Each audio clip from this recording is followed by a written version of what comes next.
Hello, everybody. Hope everybody's doing well. Before I get started today, I want to quick reach out. We have a Facebook friend out there named Ronnie Fowler, and Ronnie's in surgery right now. So God bless Ronnie. Pull through, brother. We can't afford to lose you, and we'll see you here real soon. Okay, today's topic, culture. I love it when people run around using words like multicultural and diversity. Over the last couple of decades, these things have been fed to us as slowly but surely they chip away at the culture that's actually in place. Now, again, I'm a behavior person. You can say something all day long. It's your behavior that I watch and whether I will work with or not, depending on what you're doing. Our government tells us things all the time that they simply don't do. So I'm a behavior person. Okay, culture is a very, very specific thing. Okay, culture isn't the food that you eat, isn't the music that you listen to, it isn't the kind of dancing that you like. That isn't culture, right?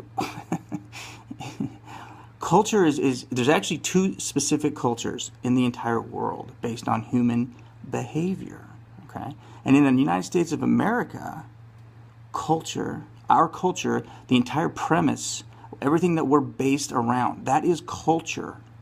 Okay? The one thing that everything else grows from. Okay? And in the United States of America, that culture is freedom. It's a fact of life, although we do have a few people here that like to be told what to do, and they keep voting for people that put systems and systemic problems in place blocking freedom. And that's with our incredibly out of control regulated tax system and a wide variety of other issues I'm not going to get into right now. But our primary culture is freedom. So when people start talking about multicultural or diversity, all they're doing is chipping away at the primary culture. You can't have multiple cultures. It doesn't work like that. There's specifically for human behavior only two. Okay? The first one is freedom, practiced in the United States. And the second one is oppression, practiced in places like Iran, Iraq, Russia, Cuba, Venezuela. See the pattern? Okay. Countries out there that practice freedom, the United States, Australia, Canada, some parts of some countries in Europe, Ireland, different places that actually believe in freedom, not oppression. That's the difference. So when you start trying to factor in different things coming from different walks of life and start calling it multicultural, all you're doing is lessening freedom. And when you lessen freedom, you simply gain or oppression becomes stronger. It has an opportunity to grow. Now, in all the countries I just named, they have one thing in common. None of them practice Islam. None of them. However, in the countries I named that have to do with oppression, many of them do.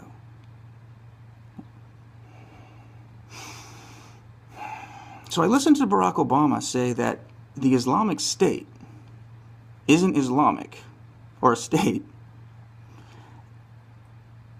If these things weren't so serious and weren't so dangerous, this would be laughable to listen to somebody who, it doesn't really matter what he says. None of these things are actually true. Okay?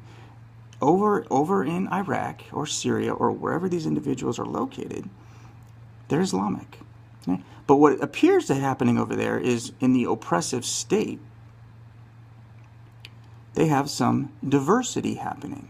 See, we have things like Al-Qaeda and the Islamic State, Hamas, Hezbollah, Iran.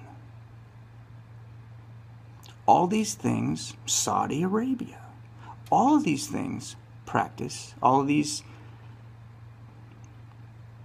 countries or groups have one thing in common.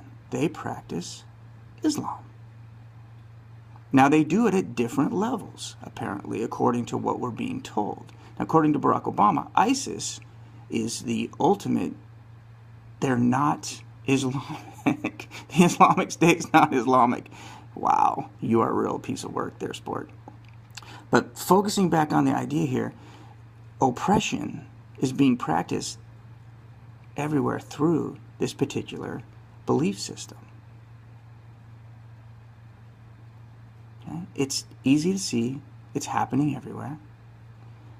And yet we're being told in the United States of America that it's okay for this oppression to exist here.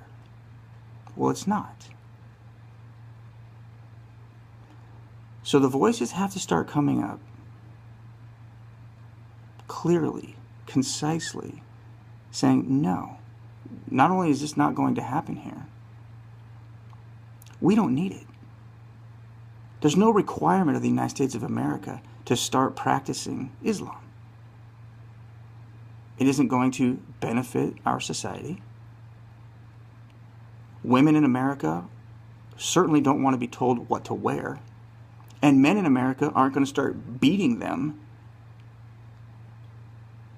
if they don't cover their entire bodies.